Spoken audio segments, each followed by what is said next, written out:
സുപ്രധാന ഘട്ടത്തിൽ ഇന്ത്യയുടെ സമ്പദ്ഘടനയെ നയിച്ച പ്രതിഭാശാലിയായിരുന്നു ഡോക്ടർ മൻമോഹൻ സിംഗ് എന്ന് ഡോക്ടർ ജോൺ ബ്രിട്ടാസ് എംപിയും പറഞ്ഞു.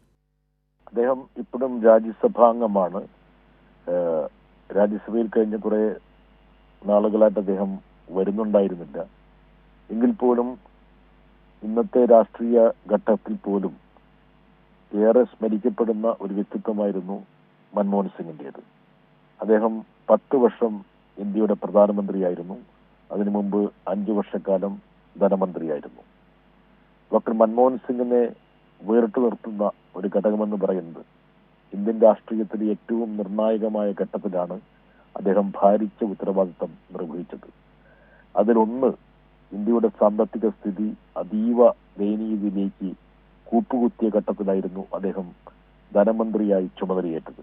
അദ്ദേഹം ഒരു പരമ്പരാഗതമായ ഒരു രാഷ്ട്രീയ പശ്ചാത്തലമുള്ള വ്യക്തിയായിരുന്നില്ല. ഒരു ബ്യൂറോക്രാറ്റ് മാത്രമായിരുന്നു. ബ്യൂറോക്രാറ്റ് ആയിരുന്ന ഡോക്ടർ മൻമോഹൻ സിംഗിനെ ധനമന്ത്രിയായി നരസിംഹറാവു പ്രഖ്യാപിക്കുമ്പോൾ യഥാർത്ഥത്തിൽ പലരുടെയും നെറ്റി ചുളുങ്ങിയിരുന്നു.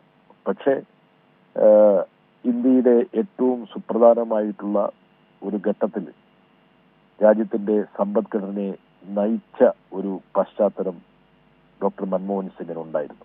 അതേക്കുറിച്ച് ഒരുപാട് ആക്ഷേപങ്ങളുണ്ട്, അഭിപ്രായ വ്യത്യാസങ്ങളുണ്ട്. എങ്കിൽ പോലും പൊതുവെ സ്വീകാര്യത ആർജിക്കാൻ കഴിഞ്ഞ ഒരു കാലയളവായിരുന്നു അദ്ദേഹത്തിന്റെ ധനമന്ത്രി പദം.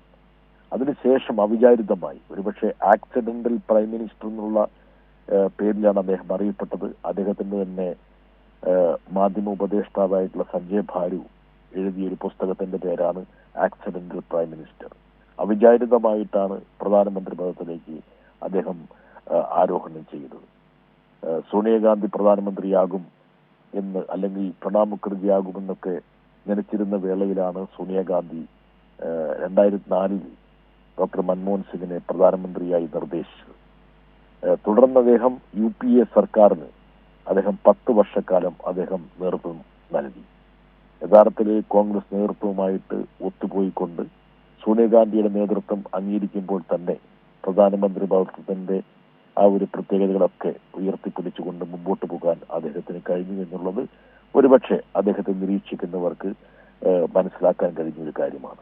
യഥാർത്ഥത്തിൽ രാജ്യത്തിന്റെ ഏറ്റവും പ്രധാനപ്പെട്ട ഘട്ടങ്ങളിലൊക്കെ രാജ്യത്തിന് നേതൃത്വം നൽകിയ ഒരു സൗമ്യഭാവമുള്ള ഒരു രാഷ്ട്രീയക്കാരനായിരുന്നു ഡോക്ടർ മൻമോഹൻ സിംഗ്.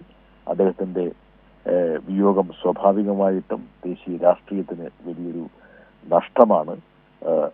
എന്തായാലും അദ്ദേഹം സ്മരിക്കപ്പെടുന്ന ഈ ഒരു വേളയിൽ അദ്ദേഹത്തിന് ഞാൻ ആദരാഞ്ജലി